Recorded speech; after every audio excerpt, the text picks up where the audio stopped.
salarial terrible que tenemos todos los trabajadores y fundamentalmente en este caso que nos toca a nosotros la docencia en general.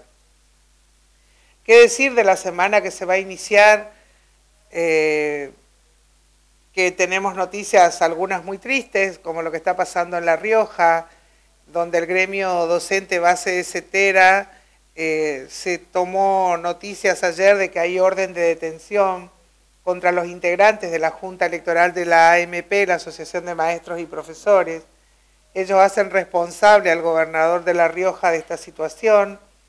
Nos parece muy grave la intromisión de los gobiernos en la vida de los sindicatos, cuando son los trabajadores los que tienen que decidir. Nuestro más enérgico repudio y nuestra solidaridad con los compañeros y compañeras de La Rioja. También decir que celebramos que desde una escuela leímos que la Escuela de Comercio hizo una comunicación a los padres respecto del cuidado y de volver a usar el barbijo, previendo los posibles contagios de estados gripales, porque no saben, ellos no son médicos, de qué se trata el cuadro generalizado de descomposturas, de fiebres que tenían los alumnos y las ausencias. Lo hicieron pidiendo más que nada preservar la salud para poder afrontar los exámenes y todas las instancias evaluativas que son tan importantes en este año. Muy bien la comunidad que lo aceptó, y ayer también tomábamos noticias que la gente del Ministerio de Salud confirmó que ninguno de los casos que fueron hisopados y controlados se trata de COVID, pero sí coinciden con las autoridades escolares de que hay unos cuadros gripales bastante fuertes y recomiendan el cuidado.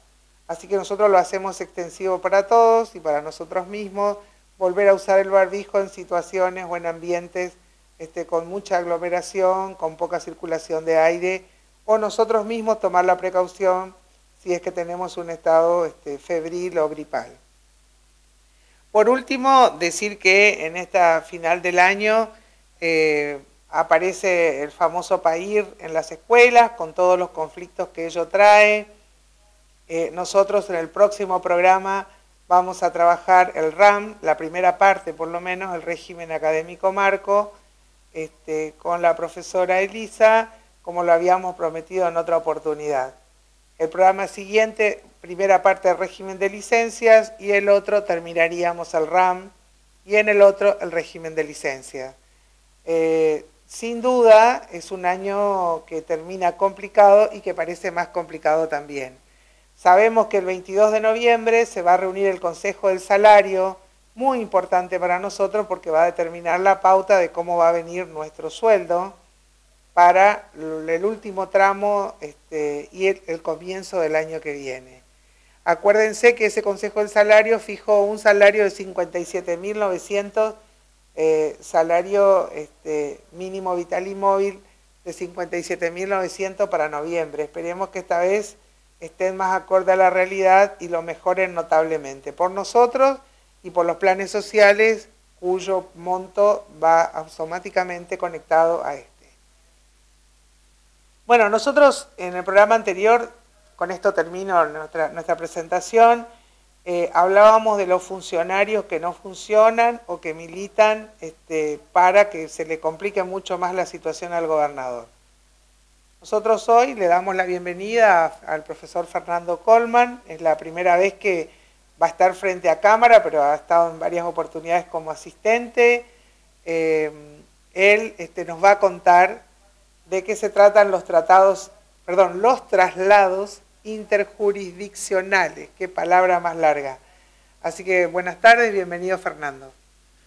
Buenas tardes, profesora Nilda Patiño. Es un honor y un privilegio poder estar en este espacio tan importante para todos los docentes.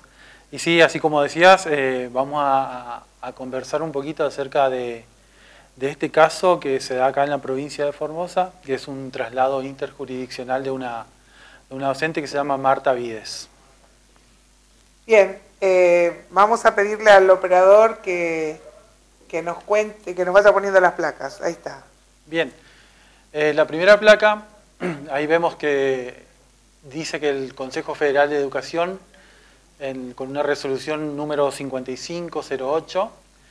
Habla sobre el traslado y permutas interjurisdiccionales.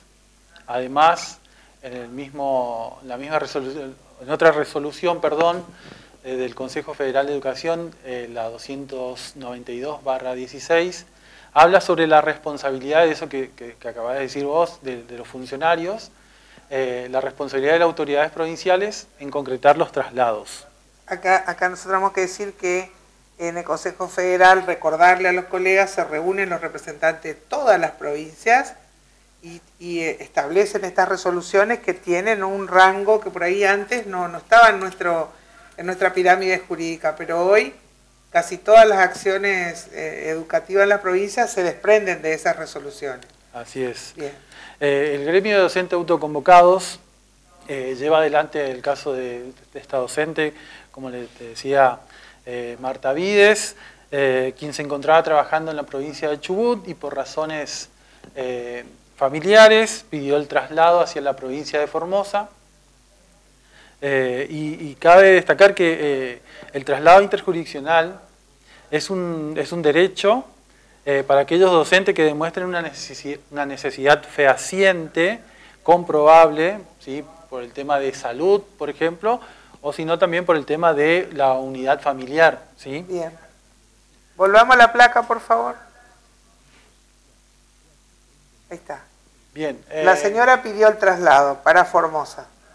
Así es, la señora se encontraba trabajando en la provincia de Chubut y solicitó el traslado interjurisdiccional a la provincia de Formosa. Cabe aclarar también que para poder pedir el traslado interjurisdiccional hace falta cumplir ciertos requisitos. Uno de los requisitos es que la docente tenga un cargo base, que sea titular en el cargo y que no se encuentre involucrada en ningún proceso disciplinario, administrativo ni judicial. Bueno, acá en este caso Chubut le da lugar a lo que ella pide con una resolución en septiembre del 2020. Así es, la docente cumplía con todos los requisitos, entonces gestionó el traslado interjurisdiccional y el Ministerio de Educación de la provincia de Chubut le otorga este beneficio para el ciclo lectivo 2020, con la resolución 162/20. Si vemos la siguiente placa. En la resolución dice que el cargo maestra de grado titular de la escuela 148, jornada completa, de la localidad de Río Mayo, provincia de Chubut.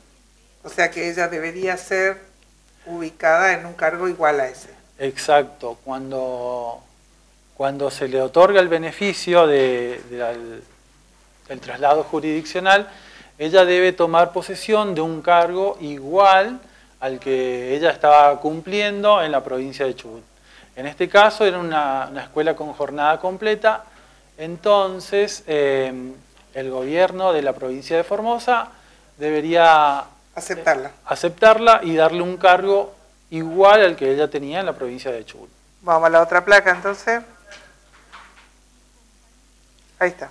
La provincia receptora, en este caso la provincia de Formosa, acepta el traslado definitivo interjurisdiccional por integración del núcleo familiar, por una resolución, la número 3914/20, del 11 de diciembre del 2020, firmado por el entonces ministro de Cultura y Educación de la provincia, el doctor Alberto Zorrilla. En esta resolución... Vamos a la otra placa.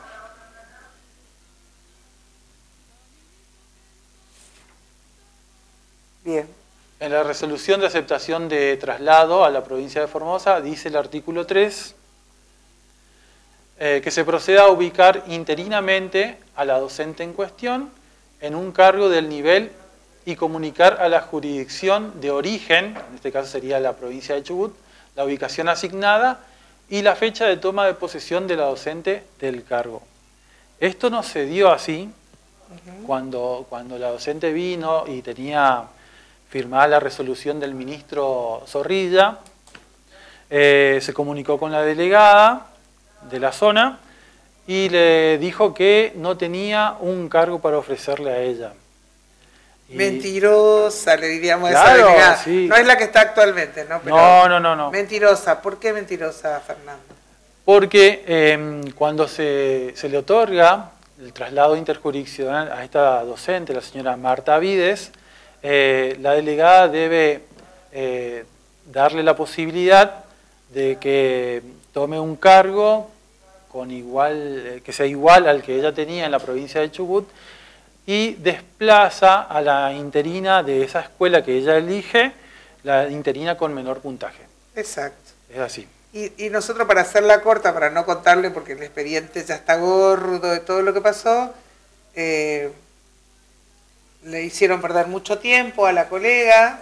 Estamos hablando desde diciembre del 20, que diríamos que llega a iniciar los trámites ella en marzo del 21, ¿no? Así es. Y a partir de ahí a la colega no la ubicaron, como decía, se demoraron. Después le ofrecieron una suplencia, corregime, en adulto. Una suplencia en el nivel adulto, pero claramente no era similar a la suplencia, al cargo que ella tenía ocupando como titular en la provincia de Chubut. Bien, y esa suplencia terminó el 31 de 12 del 21. Así es. Este año no pasó nada, ella vino a nosotros al gremio en el mes de julio, si no me equivoco. Y a partir de ahí nosotros tomamos intervención. Claro, sí, este es un problema que se le genera a la docente, y está perdiendo económicamente un montón de plata porque claramente no está cobrando lo mismo que debería haber cobrado, lo mismo que tendría que estar cobrando en jornada completa. Pero aparte tenemos que decir que a partir de que el gobierno de Formosa, con la resolución 3914 del 2020, del 11 de diciembre, comunica a la provincia de Chubut que la acepta, la provincia de Chubut deja de abonarle el sueldo. Así es, la docente pidió al Ministerio de Educación de la provincia de Chubut, desde el Ministerio de Cultura, perdón, desde el Ministerio de Educación de la provincia de Chubut, enviaron los papeles donde consta que la docente no está cobrando el sueldo, digamos. Bueno, eso va a ser nuestro próximo paso, adjuntar esa documentación, decir para ir cerrando, porque tenemos un programa largo hoy todavía, que nosotros la presentación como gremio se la tuvimos que hacer a la fiscal de Estado, contándole que hay funcionarios que no están haciendo lo que el gobernador firmó con otro gobernador, que en este caso el de Chubut, que tampoco están obedeciendo lo que dice la resolución 3914, que dice claramente ubicarla en un cargo interino hasta tanto haya concursos de traslado, que volvimos a reiniciar, que esta vez tomó intervención la nueva delegada y que nos devolvió el expediente diciendo lo mismo, que no hay vacante, ¿no? Así que ahora lo que vamos a hacer nosotros es dirigirnos directamente al gobernador, él va a saber qué hacer y va a poder determinar claramente quiénes son los funcionarios que desobedecen la estructura, la normativa que él mismo estableció en el sistema educativo. ¿Algo más, Fernando? Así es, no, solamente decir eso, que es es conocido que cuando uno es interino en la escuela, corre el riesgo de que venga un docente, como en este caso titular, y desplace al interino. O sea, todos los docentes conocemos eso y es rarísimo que la delegada zonal no aplique eso. ¿Desconozca o lo hace a propósito?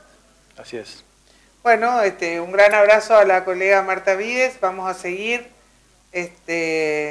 Solamente pierde quien abandona la batalla, así que aquí estamos. Y decir que hay 3 colegios en los cuales ella podría tener su cargo en Ingeniero Juárez. Bueno, yo te pido que te quedes con nosotros.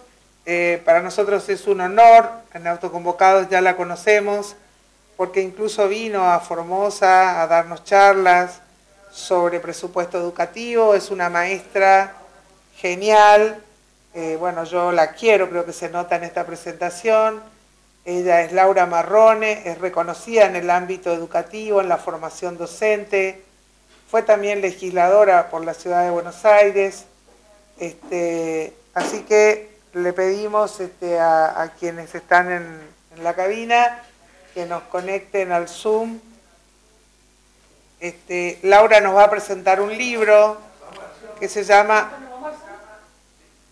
Memorias de las luchas por la educación. Abarca el periodo 1943-1976.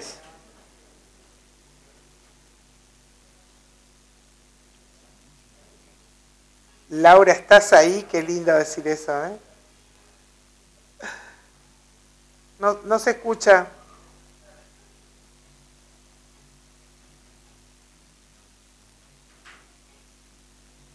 Deberías tener un poco más de luz, Laura, para que se te vea mejor el rostro.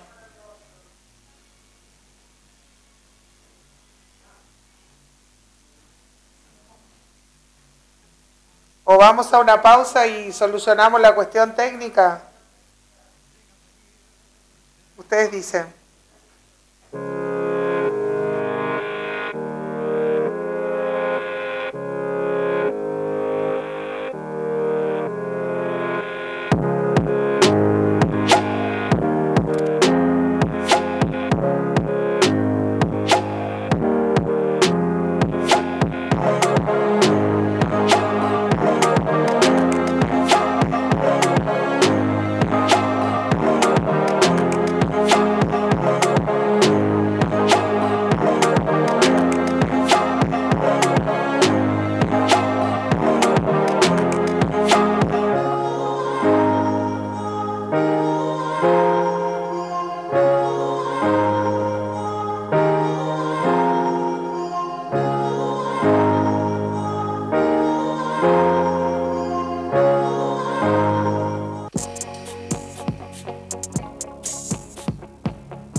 Tienda Formosa. Decoración, diseño y tecnología. Abierto los lunes de 16:30 a 20:30 horas y de martes a sábado de 9 a 12:30 y de 16:30 a 20:30 horas. Trabaja con todas las tarjetas de crédito. Honda, Mercado Pago, Ahora 12. Sarmiento 737. El teléfono celular 3704-680753. Tienda Formosa. Conforme a tu hogar.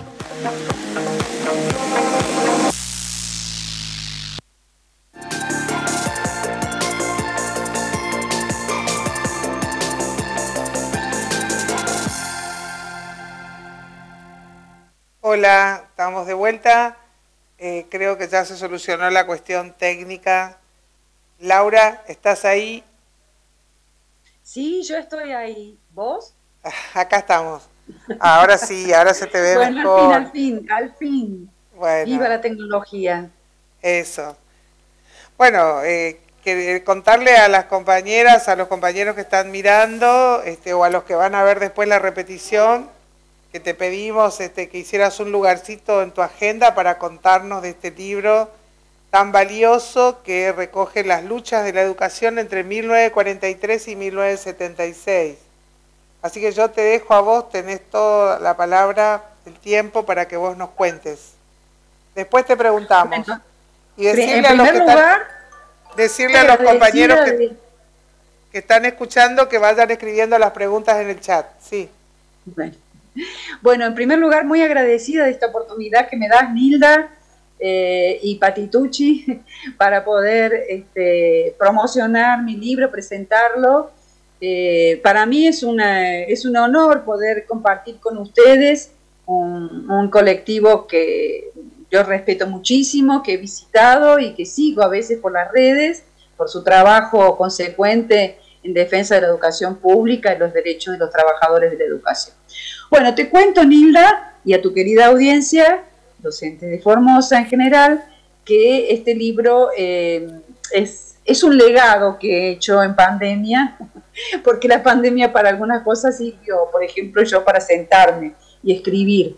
Es un legado a las nuevas generaciones de lo que fue una lucha durante los 30 años que abarca el libro, 33, que fueron un periodo muy importante de la historia argentina, muy convulsionado, y muchas de esas experiencias hoy reaparecen problemáticas, reaparecen bajo nuevas formas, pero que lo que ocurrió entonces y las luchas que dimos entonces, creo yo que en muchos sentidos son fértiles para pensar cómo intervenimos ahora en lo que también es nuestro objetivo, que es la defensa de la educación pública y de los derechos de los estudiantes y de los docentes.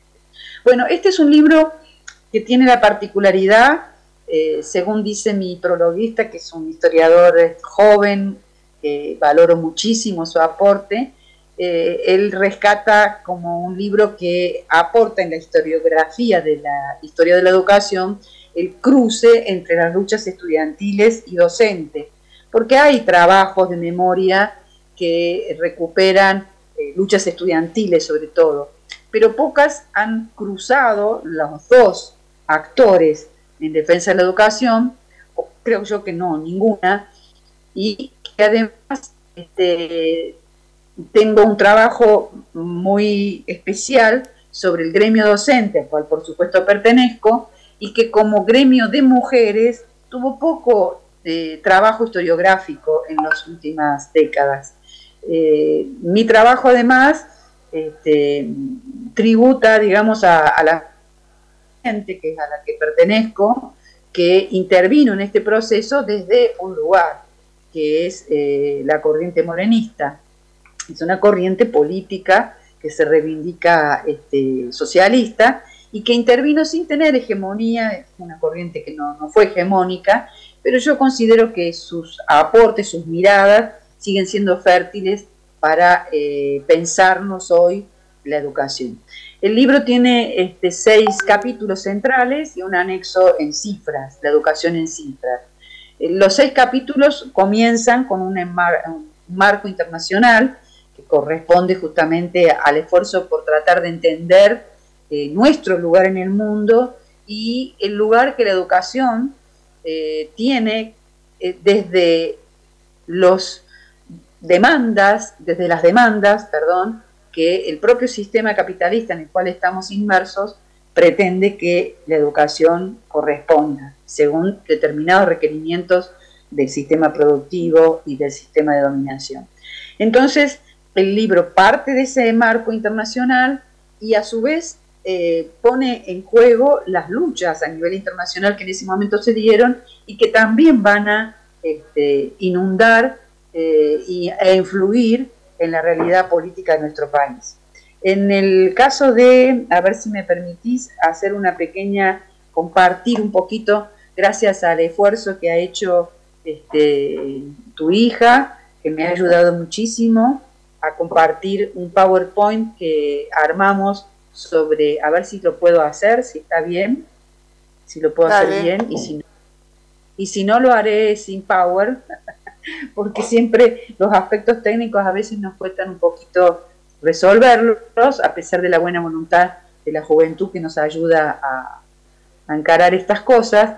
El primer capítulo, la primera parte que enfoca ya la realidad política nacional es la del peronismo, del 43 al 55, y que rescata desde las políticas institucionales... Fíjate, Laura, si esa es la imagen que querías. No, esta no es la imagen que yo quería, pero no sé por qué no estoy pudiendo encontrar la del PowerPoint. Estoy haciendo un... A ver... Ustedes no están viendo mi PowerPoint, ¿verdad? No. Vemos una chica que está por sacarse una foto. Esa chica, no sé por qué aparece esa chica. No tiene por qué aparecer esa chica. Bueno, a ver. Bueno, no importa. Vamos a dejarlo. Lo vamos a dejar después, en todo caso, para que ustedes lo pasen con el tiempo que consideren posible. Son imágenes para ilustrar, pero vamos a ir trabajando las ideas. En la parte del peronismo yo trabajo, por ejemplo, el contraste entre lo que fue un momento de crecimiento, de la ampliación, digamos, del derecho democrático al acceso a la educación por construcciones de escuelas, por sobre todo lo que se llamó el desarrollo de la educación tecnológica, con un factor que es polémico, que es el uso que desde el aparato de Estado se intentó y se desarrolló, no solamente se intentó, sino se desarrolló, que fue hacer de la educación una herramienta de construcción de poder político, como se demuestra con los textos escolares, que eran textos donde se ensalzaba la figura del presidente y de su esposa como héroes de la patria, o por ejemplo para los docentes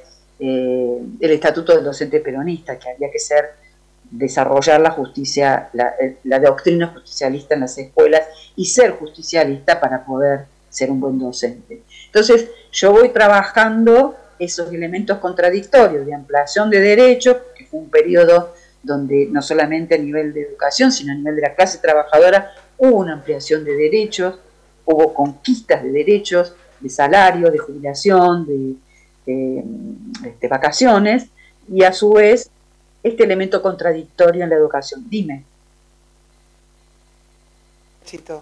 En este tiempo de tanta grieta, a mí me parece que hay gente, digo, porque yo entiendo perfectamente lo que estás diciendo, esta contradicción que por un lado hubo una ampliación de derechos y por otro lado fuertemente condicionada a la cuestión política partidaria. Nosotros lo conocemos, nosotros tenemos un ex ministro que decía que cada escuela debía ser una unidad básica. Estoy hablando del 2020, ¿no? Pero esto de la ampliación de derechos, porque hay gente que en esto, decía estos días, te dice cosas como lo peor que nos pasó es el peronismo. Yo soy profesora en historia, entonces yo le miro, digo, espero que siga desarrollando la idea, porque también hay que saber reconocer cada cosa que se dieron en las etapas que fueron importantes. Y para mí son importantes marcar esto para discutir con los peronistas de hoy, que están tratando de cercenar esos derechos. Sí, ahí te dejo. Bueno, justamente está bueno entonces hacer memoria, como hace el libro, porque recoge este aspecto de un momento que fue muy particular de la historia de nuestro país, porque fue un momento de transición entre, post Segunda Guerra Mundial, de transición entre lo que era la debacle o el retiro del imperialismo británico como potencia hegemónica en el mundo, y el proceso donde fue Estados Unidos el que comienza a penetrar en América Latina y a buscar su hegemonía, que va a ser la que va a desarrollar en forma protagonista durante la segunda mitad del siglo XX y hasta el día de hoy, y en esa transición se produce un fenómeno a nivel latinoamericano e incluso en otros países del mundo, de lo que le podríamos llamar desarrollo de nacionalismos burgueses que lograron una relativa independencia de los dos imperios, el que estaba terminando su mandato, digamos, el británico, y el que todavía no había logrado instalar su hegemonía. Es en ese marco en que el gobierno de Perón forma parte de un proceso que también es latinoamericano, en Perú, en México, de gobiernos que desarrollaron sus economías con sustitución de importaciones y con otorgamiento de derechos a sus clases trabajadoras. Entonces, en ese marco es este aspecto contradictorio que, sin embargo, hoy no, por eso también está bueno ir y volver al presente, porque esas conquistas hoy de relativa independencia con el imperialismo son la negación de lo que tenemos hoy. Hoy tenemos una central docente que va a felicitar a la embajada británica, sí, perdón, a la embajada norteamericana. Yasky y Baradel estuvieron hace poco tiempo en la embajada saludando al embajador, algo impensado en la época de Perón, del 40 y pico, y que además tiene en un proceso donde estamos perdiendo conquistas. Entonces, bueno, después sin detenernos mucho aquí, hay un... Me interesa también la otra etapa que nos cuentes, me voy a hacer la jovencita, la conquista en la próxima etapa, que es la penetración norteamericana y la semicolonización del sistema educativo, entre tantos puntos, vos tenés la conquista del estatuto docente. Contanos cómo fue eso. Bueno, pero ¿saltamos directamente al 70 o pasamos por la penetración imperialista primero? No, contanos cortito, porque dice el tiempo. Igual yo quiero ya comprometerte públicamente que tenés que venir para que hablemos, para que aprendamos. Claro, hacemos una charla de historia de la educación y de las luchas más detenidas. Sí, hay varios temas para ir y volver en el presente. Uno fue justamente la penetración, caído Perón, en la década del 50-60, la penetración imperialista pasa a ser una ofensiva, tanto en el plano económico como en el plano educativo. Y en el plano educativo se van a dar luchas o cuestionamientos estudiantiles en contra del condicionamiento de las cátedras universitarias a los reclamos de investigación que imponían las empresas extranjeras e incluso los estados, como por ejemplo Estados Unidos a través de la NASA, para que las investigaciones que se hacían en nuestro país, que tenía una universidad de excelencia con científicos de gran nivel, que algunos de ellos llegaron a ser premio Nobel, que pudieran desarrollar investigaciones que fueran útiles a los fines del imperialismo norteamericano, no a las necesidades de nuestro pueblo.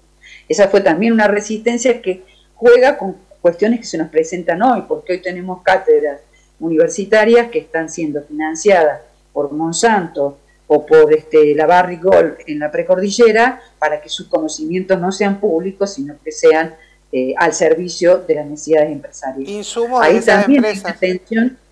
¿Perdón? Para que sean insumos de esas empresas y no nuestros. Exacto. Entonces, ese ejemplo que hubo entonces, bueno, terminamos en la famosa universidad intervenida durante el gobierno de Onganía y la famosa noche de los bastones largos, donde se termina expulsando gran parte de nuestros científicos. Bueno, hasta que lleguemos así a la década del 70, donde va a haber el protagonismo de las luchas docentes, va a generar la posibilidad de conformar una central única nacional. Pero me salteé lo que creo que me habías preguntado vos, que fue el estatuto del docente. En el año 58, una de las luchas muy importantes de la docencia es conquistar un estatuto que es el que en sus trazos generales, vuelvo a decir, en sus trazos generales, todavía rige hoy e impregnó todo un modelo de estatutos a nivel latinoamericano. ¿En qué particularidad tiene ese estatuto? Que en ese momento fue una gran conquista y fue producto de una huelga larguísima, casi 50 y pico de días, que se hicieron en distintas provincias. establecer el concurso público para ingreso y ascenso a la docencia y la estabilidad laboral y la jubilación docente. Esto para muchos docentes, hoy yo cuando se los cuento a los estudiantes jóvenes de los profesorados me miran como diciendo, como creyendo que había sido algo natural, es decir, que sea natural a la docencia ingresar por concurso público. No era natural. En la época del peronismo había que estar afiliado para entrar a trabajar como docente al Partido Justicialista. Y cuando termina el gobierno de Perón, la dictadura que viene después hace exactamente lo contrario, es decir, despide a los docentes peronistas y favorece a aquellos que habían estado en contra del gobierno peronista. Frente a esa situación de, falta de respeto a la docencia y que tiene consecuencias sobre la educación, porque una docencia que tiene que avenirse a los mandatos políticos del gobierno de turno es una docencia que va empobreciendo la educación. Frente a eso surgió una camada de docentes muy interesante que defendió que la docencia era una profesión y que debía ser respetada a través del ingreso por méritos y por concursos públicos. Eso hoy también está en cuestión, porque cuando analizamos las reformas educativas que están en curso, en forma creciente se van instalando cargos que no están regidos por el Estatuto del Docente. No conozco en particular Formosa, pero acá en Ciudad de Buenos Aires y en Provincia de Buenos Aires tenemos para entretenernos con nuevas formas de contratación de docentes por fuera de los concursos, por fuera del orden de mérito, y que por supuesto también tienen una consecuencia, que es que no tienen estabilidad y que no tienen derechos como los que tiene un docente que entra por estatuto. Entonces, fue una gran conquista que dio, que impregnó a nuestro sistema educativo con una particularidad, y es que existía, a pesar de que no es total, pero existió una amplitud de pensamiento en la docencia que no dependía del clientelismo político para poder ejercer su cargo o su cátedra.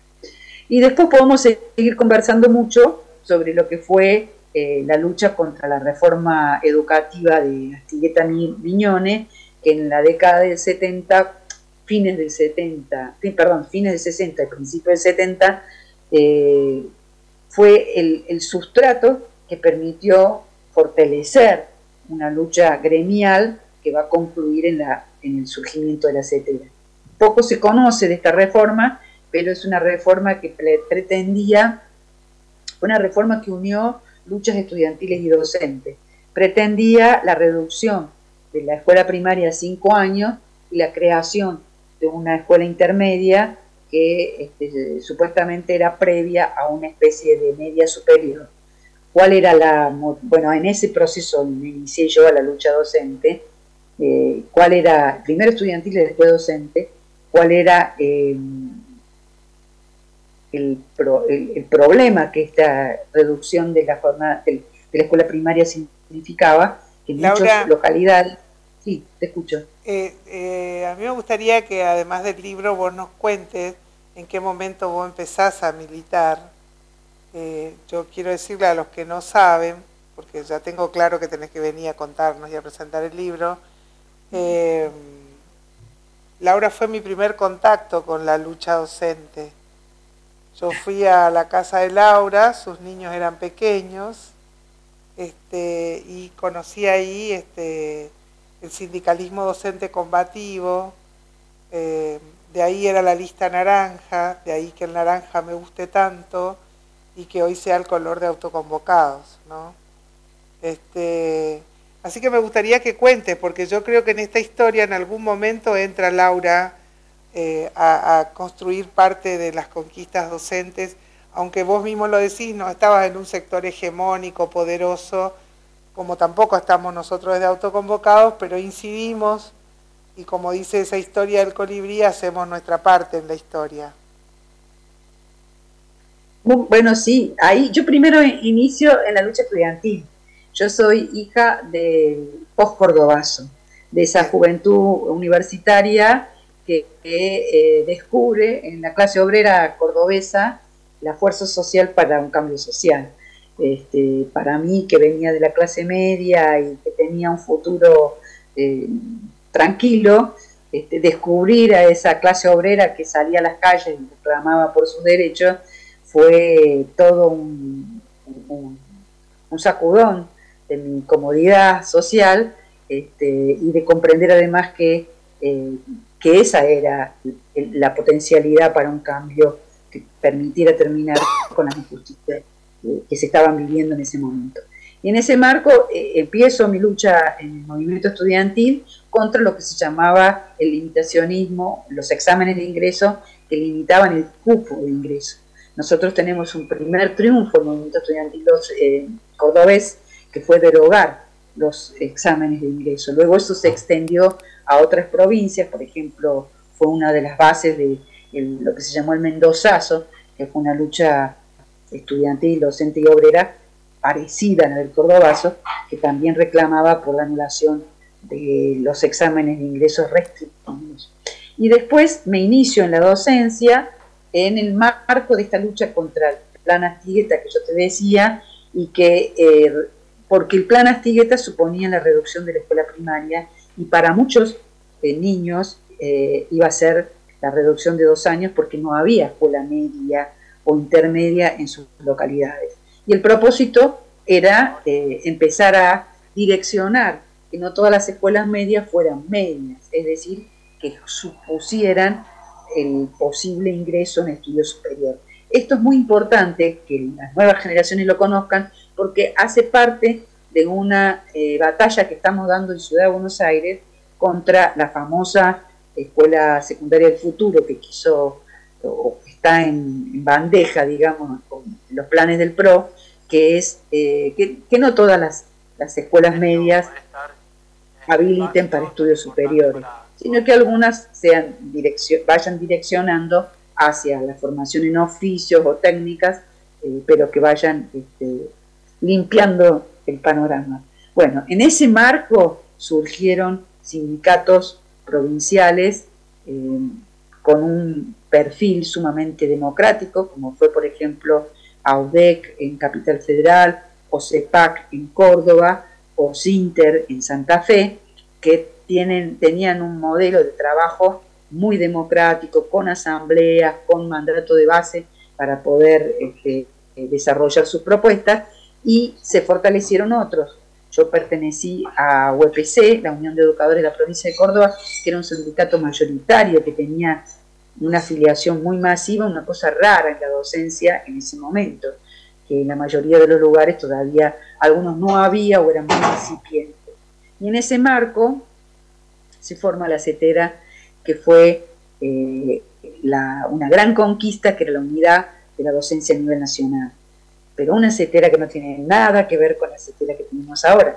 Por eso también acá yo te pido que te detengas un poquito, porque nosotros, por lo menos yo que soy de una de las más grandes, ya conocí una CETERA traidora. La otra vez el compañero Cardelli se puso muy nervioso, se enojó en Tierra del Fuego, porque decía que yo desconocía la otra CETERA, y le dije que sí, que seguramente, le pedí disculpas. Pero la CETERA que me tocó conocer a mí, yo los escucho hablar. No sé qué dice ahí, que parece que se va a cortar el Zoom. Bueno, vamos a retomar en un ratito. Decía que la CETERA que nosotros conocimos, imagina la que conozco yo, la que conocen los compañeros más jóvenes, es una CETERA que viene claudicando, ¿no? En ese sentido me parece valioso el aporte que puede hacer Laura para contarnos, porque los que son mayores a mí cuentan y hablan de una mística de la CETERA. Yo les voy leyendo el subtítulo, mejor dicho, el capítulo 5 del libro de Memorias de la Lucha por la Educación. Se llama El Gran Acuerdo Nacional y las Luchas por la Educación, y dice: de Cámpora a Perón, la política educativa de Cámpora a Tayana, y después viene la fundación de CETERA y las bases de una propuesta educativa. ¿Por qué trabajadores de la educación? Luchas sociales y derechización del régimen político, la docencia frente al pacto social, la corriente socialista frente al gobierno de Perón y los estudiantes en escena. Te recuperamos, Laura. Decía que nos cuentes vos de esa mística que el compañero Cardelli quería que yo recuerde de Cetera, pero le decía, yo ingresé en la etapa alfonsinista a educación y la vi a Cetera claudicar una y otras veces. Nos quedan 5 minutos, Laura. Así que... Bueno, en 5 minutos decirte que esa Cetera fue una conquista, porque fue la posibilidad de unificar las luchas a nivel nacional y reclamar por el salario, que en ese momento acordémonos que el sistema educativo todavía centralmente era nacional. Aunque las primarias ya habían pasado a las provincias, las medias y las superiores eran nacionales, y entonces la batalla por un nomenclador único nacional y las negociaciones salariales a nivel nacional eran centralizadas por Cetera. Tener una entidad nacional ayudaba a que esa lucha fuera más fuerte. Y además, el sistema educativo tenía una fuerte presencia nacional.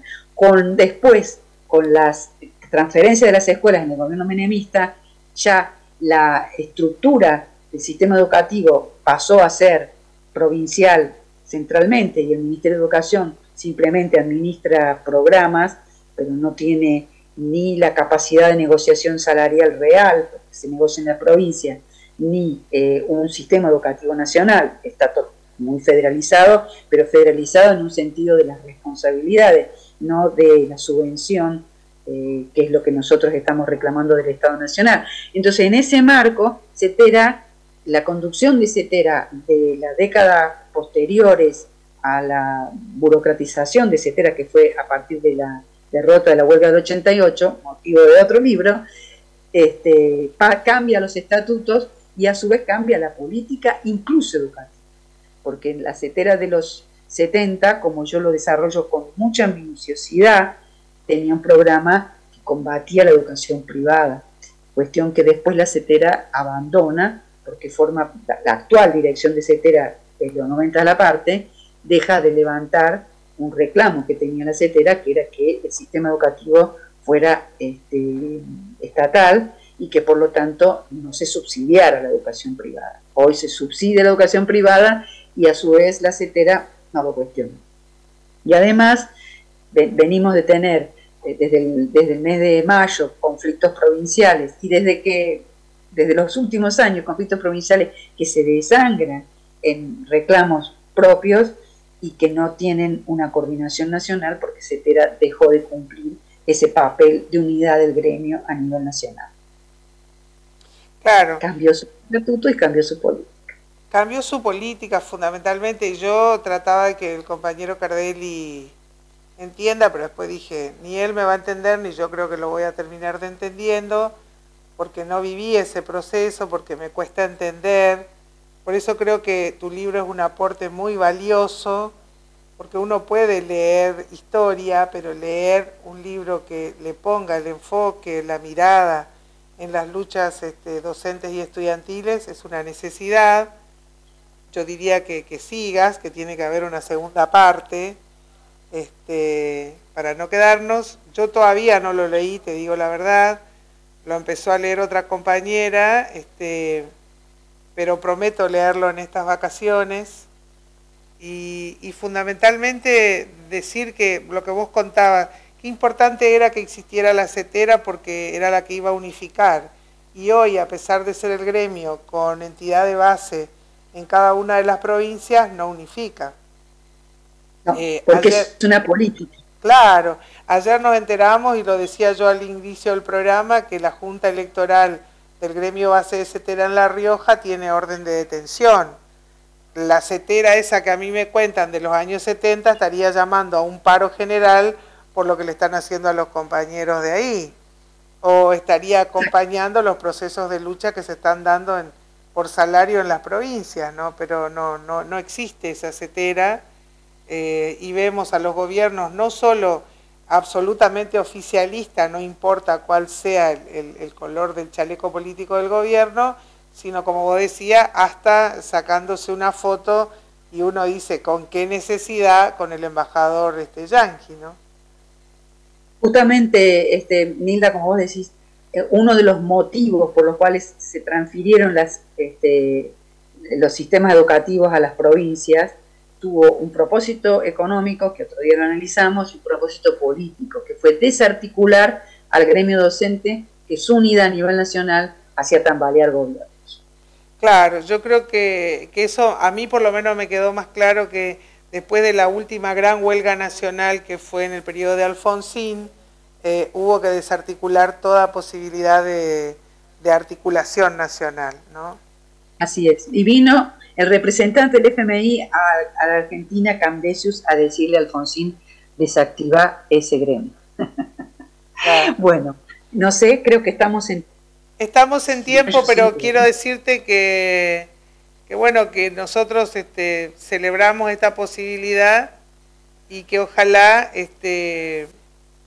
puedas venir en febrero, así como para empezar, o marzo, ¿cómo no? A contarnos, a charlar.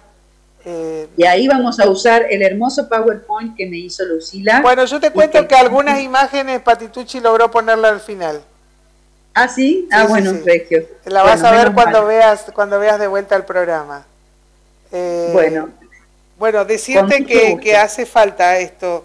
Y yo digo no como presentación de un libro, sino como un gran diálogo, me imagino así, una ronda de mates, levantar la mano y preguntarte, invitar a los nuevos colegas más que nada. Ahí está poniendo Patitucci plan quinquenal, ahí creo que comenzaba tu power. Ahí está. Sí. Que vos puedas ir contándonos y poder preguntar. Porque aparte digo, fuiste un testigo privilegiado, un activista, aún hoy uno va a algún ruido docente y estás. O sea, nosotros debemos decir que nos enteramos que estaban los compañeros docentes de la ciudad de Buenos Aires protestando frente a la legislatura, que estaban todos los gremios, y llegamos con Mirka, y ¿a quién la encontramos? A Laura, ¿no? Así que desde ese lugar agradecerte, decirte que es un honor para nosotros que estés con nosotros compartiendo. Creo que todos nos quedamos con ganas, y que sepan los compañeros y compañeras que en el gremio hay 4 ejemplares del libro que pueden ir a retirar, a pedir prestado en nuestra biblioteca, que dentro de poco ya va a estar puesta con toda su bibliografía en las redes. La idea es también desde ese lugar hacer un aporte a nuestra profesión, ¿no? Así que gracias, Laura, y yo creo que antes que terminemos el año tenemos que contarle qué día vas a venir a Formosa. ¿Cómo no? Ya me lo agendo. Dale, muchas gracias. Muchas gracias. Bueno, nosotros nos despedimos. Ha sido un programa distinto, bueno, por lo menos para mí, con mucha emoción. Me quedé con muchas ganas de seguir aprendiendo de la historia docente. Decirle que estamos con mucha expectativa y alegría de un proyecto que el gremio de los docentes autoconvocados presentó ante el Ministerio de Educación y ante el Superior Tribunal de Justicia, que resultó aprobado en la acordada del miércoles. Ya fuimos notificados. Es un curso que nosotros pretendemos que nos sirva como una herramienta ante situaciones que son continuas y permanentes para los docentes, que escuchamos de nuestros alumnos y alumnas que son víctimas de abuso sexual. Este diálogo que pretendemos que se dé entre el Poder Judicial y el Ministerio de Educación a través de su área operativa, diríamos, como es el CETIC, que nos ayude a todos a construir herramientas para proteger a nuestros niños, niñas y adolescentes. Estén atentos, si la convocatoria sale, se va a hacer a través del CETIC, será en la escuela judicial, la idea es hacerlo a partir de las 18 a 20-30 horas, un encuentro semanal. Estamos evaluando y el grupo va a decidir si le metemos pata y terminamos los 5 encuentros presenciales o iniciamos este año y lo culminamos el año que viene. Estamos muy felices de esta posibilidad, de la recepción que encontramos en el Superior Tribunal de Justicia, de la recepción en las compañeras del CETIC, en el Ministerio de Educación. Así que queremos que esto se concrete y estaremos avisando por todos los medios posibles. El cupo será de 100 personas, así que hay que estar atentos los que son de Capital para poder inscribirse. La idea es que el curso después se replique y que también se pueda hacer vía Zoom para los colegas del interior. Nosotros estamos muy felices porque creemos que es un aporte importante, reitero, en el cuidado de nuestros niños, niñas y adolescentes, para los cuales trabajamos y nos dedicamos. Así que con esta buena noticia, celebrando que estamos vivos, que estamos sanos y que debemos cuidarnos, nos despedimos hasta el próximo viernes en la edición número 17 de Trama Maestra, agradeciendo al canal, a nuestros operadores, a nuestros editores, a Miguelito que sigue haciendo milagros. Así, salud por todos ellos y hasta el próximo viernes.